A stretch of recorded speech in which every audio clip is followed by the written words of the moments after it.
7장 보상제물에 관한 규례는 이러하다. 보상제물은 지극히 거룩한 것이니 보상제물은 번제물 잡는 곳에서 잡아야 한다. 제사장은 그 피를 제단 사면에 뿌려야 한다. 그 제물의 지방을 바치되 기름진 꼬리와 내장을 덮은 지방과 두 콩팥과 그 둘레 허리께 있는 지방과 콩팥과 함께 떼어낸 간을 덮은 껍질을 모두 바쳐야 한다. 제사장은 이것들을 제단 위에서 하나님에게 바치는 제물로 불살라야 한다. 이것이 보상제물이다. 제사장의 가족 가운데에서 남자는 누구나 그 제물을 먹을 수 있으나 반드시 거룩한 곳에서 먹어야 한다. 그 제물은 지극히 거룩한 것이다. 보상제물은 속죄제물과 같아서 이 두 제물에는 같은 규례가 적용된다. 그 제물은 속죄한 제사장의 몫이다. 어떤 사람을 위해 번제를 바친 제사장은 그가 바친 번제물의 가죽을 갖는다. 화덕에서 구운 곡식 제물이나 냄비나 철판에서 만든 곡식 제물은 모두 그 제물을 바친 제사장의 몫이다. 그것은 그의 것이다. 기름을 섞은 것이든 마른 것이든 모든 곡식 제물은 아론의 아들들이 다 똑같이 나누어 갖는다. 하나님에게 바치는 화목제물에 관한 규례는 이러하다. 감사의 뜻으로 화목제물을 바칠 때에는 누룩 없이 기름을 섞어 만든 빵과 누룩 없이 기름을 얇게 발라 만든 과자와 고운 곡식가루에 기름을 섞어 반죽해서 만든 과자를 감사제물과 함께 바쳐야 한다. 감사의 뜻으로 바치는 화목제물에는 누룩을 넣은 빵도 함께 바쳐야 한다. 제물의 종류별로 각각 하나씩 높이 들어 바치는 제물로 하나님에게 바쳐야 한다. 그 제물은 화목제물의 피를 뿌린 제사장의 몫이 된다. 감사의 뜻으로 바친 화목제물 가운데서 고기는 그것을 바친 그날에 먹어야 하며 다음날 아침까지 조금이라도 남겨두어서는 안 된다. 서원제물이거나 자원제물이면 제물을 바친 그날에 먹고 남은 것은 다음 날에 먹어도 된다. 그러나 제물 가운데 셋째 날까지 남은 고기는 반드시 불살라야 한다. 셋째 날에 화목제물의 고기를 조금이라도 먹으면 그 제물을 바친 사람은 받아들여지지 않을 것이다. 그 제물이 그에게 조금도 유익이 되지 못하는 것은 그것이 부정한 고기가 되었기 때문이다. 누구든지 그 고기를 먹는 사람은 그 죄에 대해 책임을 져야 한다. 부정한 것에 닿은 고기는 먹지 말고 불살라야 한다. 그 밖에 다른 고기는 정결하게 된 사람이면 누구나 먹을 수 있다. 그러나 부정한 사람이 하나님에게 바쳐진 화목제물의 고기를 먹으면 그는 회중 가운데서 추방될 것이다. 사람에게 있는 부정한 것이든 짐승에게 있는 부정한 것이든 또는 역겨운 물건이든 부정한 것을 만지고도 하나님에게 바쳐진 화목제물을 먹으면 그는 회중 가운데서 추방될 것이다. 하나님께서 모세에게 말씀하셨다. 이스라엘 백성에게 전하여라. 그들에게 이렇게 일러주어라. 소나 양이나 염소의 지방은 어느 것이든 먹지 마라. 죽은 채 발견된 짐승의 지방이나 맹수에게 찢겨 죽은 짐승의 지방은 다른 용도로는 쓸 수 있으나 먹어서는 안 된다. 하나님에게 제물로 바친 짐승의 지방을 먹는 사람은 회중 가운데서 추방될 것이다. 또한 너희가 어느 곳에 살든지 새의 피든 짐승의 피든 피는 절대로 먹어서는 안 된다. 피를 먹는 사람은 회중 가운데서 추방될 것이다. 하나님께서 모세에게 말씀하셨다. 이스라엘 백성에게 전하여라. 그들에게 이렇게 일러주어라. 화목제물을 하나님에게 바칠 때는 그 제물의 일부를 자기 손으로 가져와서 하나님을 위한 특별 제물로 바쳐야 한다. 제물에서 떼어낸 지방과 가슴을 함께 가져와서 가슴은 흔들어 바치는 제물로 하나님 앞에 흔들어 바치고 지방은 제사장이 제단 위에서 불살라야 한다. 가슴은 아론과 그의 아들들의 몫이 된다. 너희가 바치는 화목제물 가운데 오른쪽 넓적다리는 높이 들어 바치는 제물로 제사장에게 주어라.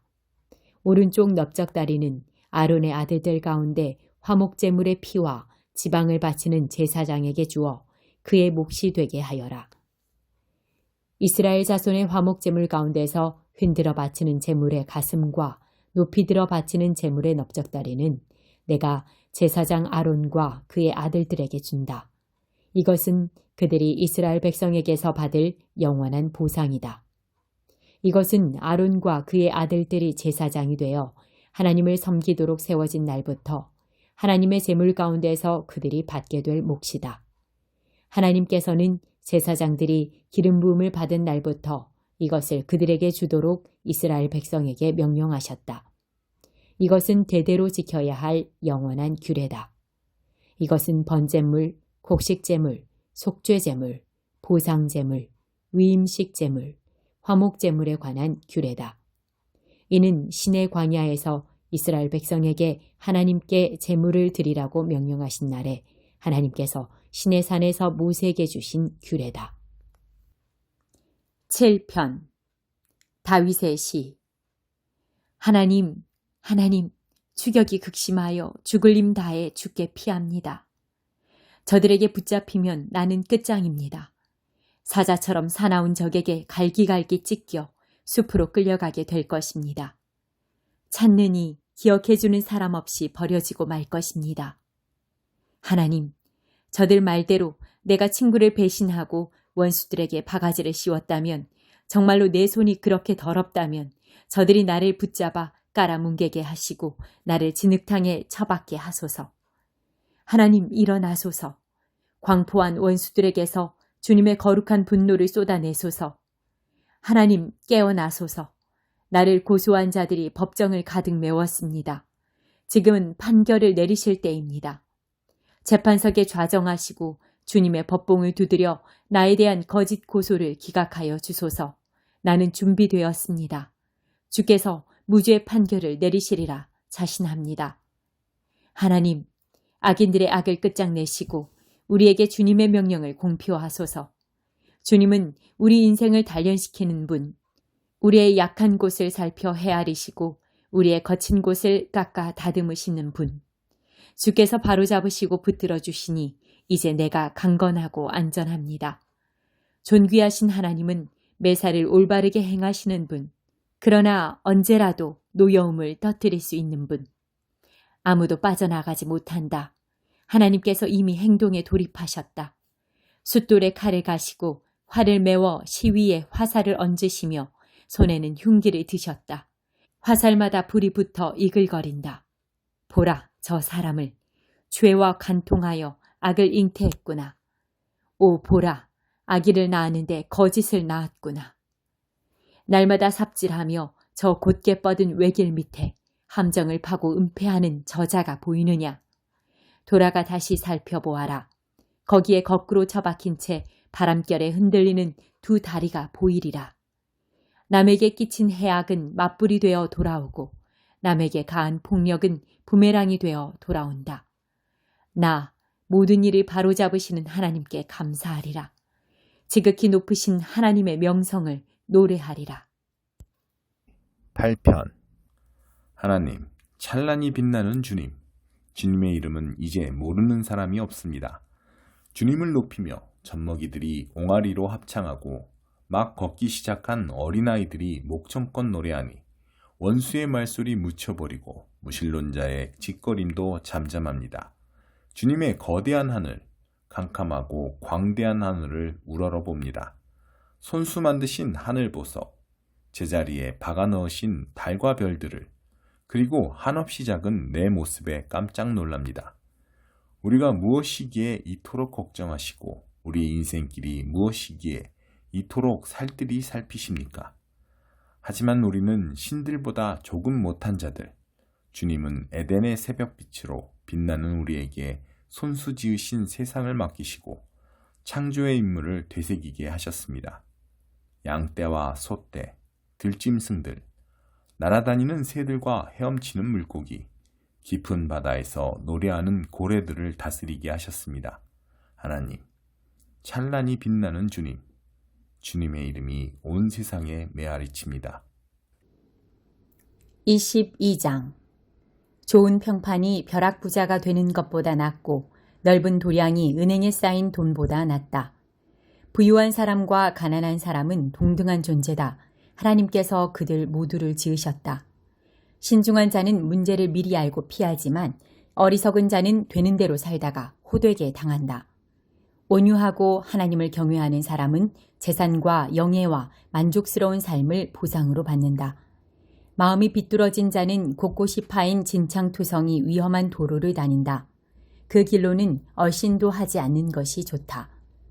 자녀에게 올바른 길을 알려주어라. 나이가 들어서도 길을 잃지 않을 것이다. 가난한 사람은 부유한 자의 지배를 받으니 돈을 꾸어 그들의 종이 되지 마라. 죄를 뿌리는 자는 잡초를 거둬들이고 분노에 차서 씩씩대며 위협해도 얻는 것이 없다. 너그럽게 베푸는 손은 복을 받을 것이니 가난한 이에게 빵을 나누어 주기 때문이다. 말썽꾼을 쫓아내야 사태가 진정되고 다툼과 불평에서 벗어날 수 있다. 하나님은 마음이 깨끗하고 말씨가 좋은 사람을 사랑하신다. 훌륭한 지도자 또한 그와의 사귐을 기뻐한다. 하나님은 지식을 열렬히 지키시지만 속임수에는 전혀 관여하지 않으신다. 게으름뱅이는 이렇게 말한다. 바깥에 사자가 있다. 지금 나가면 산채로 먹힐 것이다. 창녀의 입은 바닥모를 구덩이다. 하나님과 사이가 틀어지면 그 구덩이에 떨어지게 된다. 젊은이는 어리석은 일과 일시적 유행에 빠지기가 쉽다. 강인한 훈련을 통해서만 거기서 벗어날 수 있다. 가난한 사람을 착취하거나 부자에게 아양을 떠는 자는 결국 그로 인해 가난해질 뿐이다. 현인들의 30가지 교훈.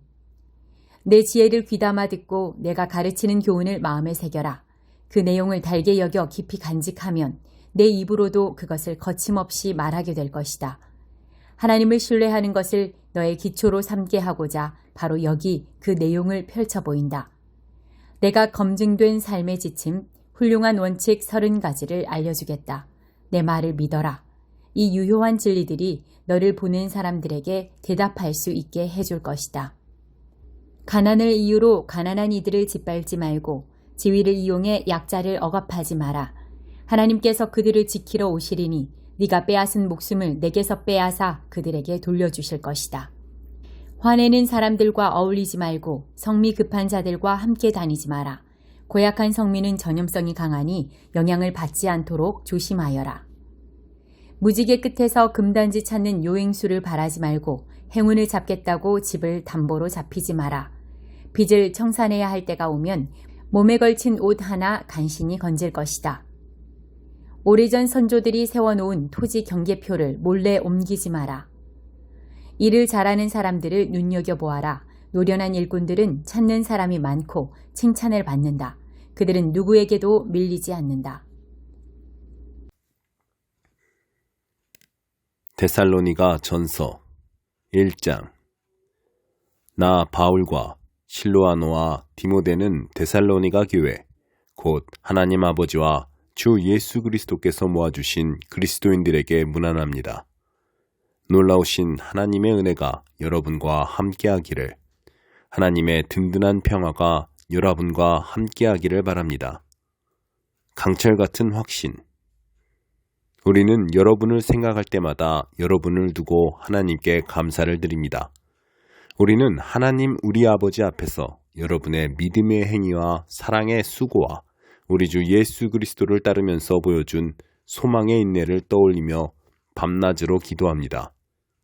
친구 여러분, 우리는 하나님께서 여러분을 몹시 사랑하실 뿐만 아니라 여러분에게 안수하셔서 특별한 일을 맡기신 것을 잘 알고 있습니다.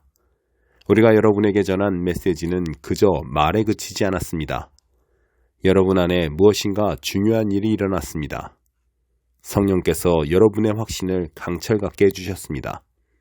여러분은 우리가 여러분 가운데서 어떻게 살았는지 주의 깊게 보았고 여러분 자신도 우리처럼 살기로 작정했습니다. 여러분은 우리를 본받음으로써 주님을 본받는 사람이 되었습니다. 비록 말씀에 많은 어려움이 뒤따라왔지만 여러분은 성령으로부터 큰 기쁨을 얻을 수 있었습니다. 여러분은 기쁜 일에 따르는 고난도, 고난에 따르는 기쁨도 받아들였습니다. 마케도니아와 아가야에 있는 모든 믿는 이들이 여러분을 존경하고 있다는 것을 아시는지요? 여러분의 소문이 주위에 두루 퍼졌습니다. 여러분의 삶으로 인해 주님의 말씀이 그 지역뿐 아니라 모든 곳에서 울려 퍼지고 있습니다. 하나님을 믿는 여러분의 믿음의 소문이 널리 퍼졌습니다. 우리가 더 말할 필요가 없을 정도입니다. 여러분이 곧 메시지이니까요. 사람들이 우리에게 다가와서 이야기해 주더군요. 여러분이 두 팔 벌려 우리를 맞아준 것과 여러분이 지난날 섬기던 죽은 우상들을 버리고 참 하나님을 받아들여 섬기게 된 이야기를 말입니다. 하나님께서 죽은 자들 가운데서 살리신 그분의 아들, 장차 닥쳐올 멸망에서 우리를 건져주신 예수, 그분의 아들이 오시기를 간절히 기다리는 여러분의 모습을 보고 그들은 놀라워했습니다.